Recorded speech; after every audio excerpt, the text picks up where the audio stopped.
Trev, we had a couple other signings. One is sneaky big with all these talk about lefties and how kind of every team is looking for him.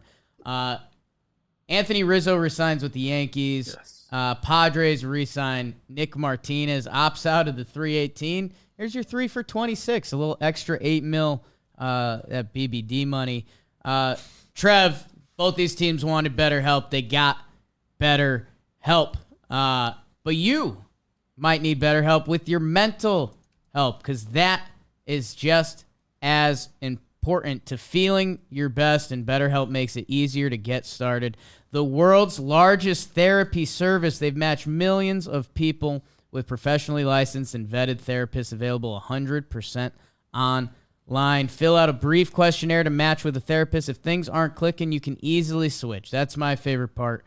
If you're talking to a therapist you don't like, that's not going to be good for you. I hate to overstep my boundaries there. So you can switch to a new therapist anytime. No waiting rooms, no traffic, no endless searching for the right therapist. Get unstuck with BetterHelp. Learn more and save 10% off your first month at BetterHelp.com/TalkinBaseball. That's BetterHelp.com/TalkinBaseball. We got a link in the description. Trev, me and BBD were laughing before we hopped on the mics, because when you guys and Jim did last episode, Rizzo had just signed. So it feels like this is almost old news now. It felt like he was going back to the Yankees, so it didn't feel like crazy news. At the time we recorded, though, the Astros were coming in hot. Was the rumor. Yeah, we had some Astros rumors that felt a little bit like agent leaks, but Astros are coming everywhere. Yeah, I bet. I'll let you go. Yankees and Rizzo, Trev. This is how I know it's a good deal for the Yankees and Yankee fans, because I asked two of the bigger Yankee fans in the world, like, what the offseason plan should be. Now, that's Joe's McFly of Pinstripe Strong and all the other shit that he does, anime stuff. What is up with that, Joe's? I don't get it, but he's about it. I love it for him. Yeah. So Joe's, I asked him. I also asked Dan Allen Rourke. I said, "Give me the blueprint for the offseason." And both of them, one of the first things they said was, "We need Rizzo back." And I think that they're spot on with it. I think he fits so perfectly with the Yankees. We talked about it all the time. His play at first base can change how the rest of the infield performs. You just feel better about throwing the ball over there. He's a guy that understands pressure situations, never scared of any baseball situation, a good clubhouse leader. I think he's just kind of everything that you need in a veteran. I mean, he still puts up good numbers, and you're getting all that experience that can just kind of get passed on to whoever needs it. Some of the younger guys, maybe an older guy that needs a kick in the butt. Anthony Rizzo's there to do it. I love this signing. Yeah, within the walls of baseball, I've never heard anyone say a bad word about Anthony Rizzo. I don't think I've ever And he was a Red Sox originally, right? Original team, yeah. Yeah. Original lore. So, that's a nice thing for Yankee fans. Little redemption. Padres great, Anthony Rizzo.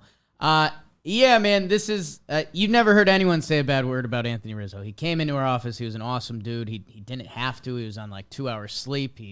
Is he good looking? Said hi. He's a good-looking guy. I mean, he's big. He's listed 6'3", 240, which when you see the uni on him, he doesn't look that. He looks almost kind of slender, but he's just a naturally big dude. And he mauls baseballs. He tied his career high for homers last year in 130 games. He liked it a porch. And, yeah, I mean, as far as things go, Yankees-wise, if they didn't bring him back, you're looking at a totally new rebrand of the Yankees. I don't know if we want to touch upon Judge here, and I know you're drinking the Kool-Aid that he might be gone a little bit, but Rizzo was a key cog in the third of the lineup all year. And those bottom 2/3 of the lineup, 6 guys, come playoffs, they weren't there. That the Yankees really need to add to their lineup, and if Tony Rizzo was gone, now you're needing to add a top third guy to the lineup too. So him being back, he locks down first base, which helps out the rest of your infield. You have a lefty bat in the lineup, which we now have just talked about 2 teams that are dealing with left-handedness as an issue, essentially.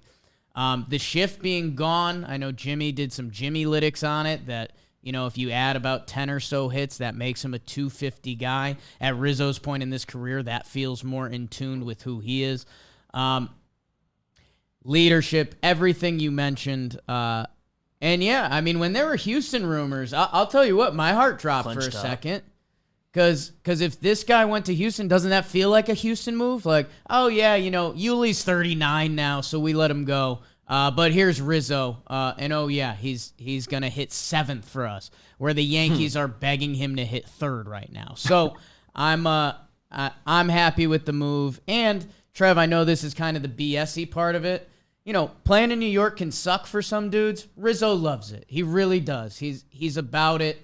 And he gets a little bit of a bag too, for his, what is this, his 2nd, 3rd contract technically? Ooh, let's play how that you game. count. Okay. Did you look? I'm not looking at it. While I you're haven't looking looked it yet. up, or I can look it up, but just the contract I lands in a have it perfect like spot. close. I haven't scrolled down far enough, but let's just do it. Anthony Rizzo, who is, So currently in the bank. well, we can add the Or on 2 his years, way. 40. Okay, so let's add the 2 for 40. Yeah, I think I'm gonna go like 125. Ooh, I think I'm higher. I think so too. Yeah, I think I'm wrong. But Price is Right rules, so 125. Okay. I'll go 160 when this is in the bank. I think I'm trying to confirm the number I've got. Yeah, it looks like I found it. You guys are both high. 116. Wow. Well, And yeah. I think that's including the 40. Okay. I was change. thinking right around 80 plus 40. Yeah, it looks like he got a fairly team-friendly $60 million total from Well, you know what? Good for Tony. Cubs. And by the way, that if you remember when the Cubs were everyone was wondering what the Cubs were going to do. The rumor of that Rizzo extension came out and everyone was pissed. It was like 5 for 70. He's cleared that. So good for Tony. On his contract, he opts out of 1 for 16. Yankees immediately offer him 1 for 19.6 with the qualifying offer, and he gets a $40 million guarantee. So the gamble, I think, worked. Some people, dude. He gets to play for the Cubs and then the Yankees. I know he helped make the Cubs into like a team that was worth watching. I understand that, but it's, 2 pretty fun franchises to play for right there. 2 pretty fun cities to play for. Yeah, a hero in Chicago forever, and hey, if he's basically a hero in New York. The let me Italian put stuff this. is I don't want to make insane. this a Talking Yanks episode because people get pissed, but if they don't re-sign Anthony Rizzo and you're Aaron Judge, you're looking at that roster being like, there ain't no way I'm going back there. Like, I think this Trev, helps. It's his best friend on the team. It's true, man. I didn't want to lead you into it because I think it would have left the door open for you to chop me down pretty easily. But my God, man, without Tony Riz and whatever else this lineup needs to do, obviously Judge is the key to it. But I'll say this: if Anthony, and by the way, it goes both ways. I know Rizzo's in his late prime right now, but if he didn't think the Yankees had a chance for Aaron Judge, he wouldn't have re-signed. Now, I'm not saying Judge resigns. He understands the business, and he knows Judgey has to do his thing, that if San Francisco throws the $500 million ownership option at him, he might have to go do his thing out there. But Tony Riz wouldn't be coming back if he didn't think the Yanks had a shot at Judgey. And like BBD mentioned, this part doesn't matter, does matter.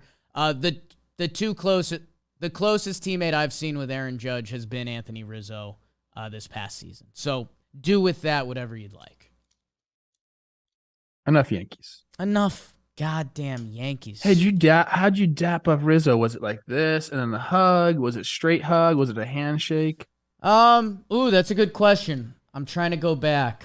I'm pretty sure I was straight handshake. I think I was dap and hug because Ooh. Hap wasn't ahead of him. So me and Hap had Set a the pretty tone. friendly greeting. So Riz was like, all right. Absolute oven mitts on him. Doesn't shock you at all, but I mean, my goodness. There's nothing better than watching two white guys try to figure out a handshake. Just New friends, just trying to figure it out. like this. And Trev, I don't know if you remember, it was right around the time that the Rizzo ball story happened. So he was able to confirm that. Those were good times. That was a good day for within you. 3 weeks of that ball. Those were good times in this baseball season. Where are we going, Daddy? Well, let's do Nick Martinez quick. I mean, sorry, Padres fans, for going talking Yanks on you.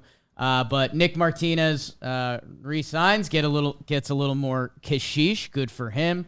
And yeah, if you're the San Diego Padres, I know you go to the CS. You had Suarez and Martinez as free agents. They both end up coming back. Two guys that they kind of took a chance on. Like, we weren't talking about those two guys 2, 3, 4 years ago. So, Nick Martinez comes back. He might be in a swing role for them. He can start. He can relieve. And good for that dude, man. Another one of those, went to Japan, figured it out a little bit, came back, and is now getting the bag. Yeah, and this is like a really fun contract for people that are interested in contracts. I'm going to have to kind of break it down here and just bear with me. I know, Jake, you're not going to understand anything I'm saying because there's numbers involved, but everyone else, here we go. It's essentially, so he's going to make $10 million next year. Okay, at the end of the year, there's a team option that the Padres can trigger, and that would be an additional 2 years, $16 million each year. So they can do an additional 2 years, 32 with him. If they decide not to do that, then Martinez has to decide if he wants to exercise two $8 million player options. So that's guaranteed. So that's how this essentially becomes a 3 year 26 or something like that. Or it could get up to 3 years 42. It all kind of depends on what kind of year he has and if the Padres decide to do it. I love kind of different types of deals like this. I think this is the future. We saw Correa kind of do some interesting stuff. I think teams are starting to find those avenues where, they can get the guaranteed money to where they need it to be, but then there's some incentive-based stuff.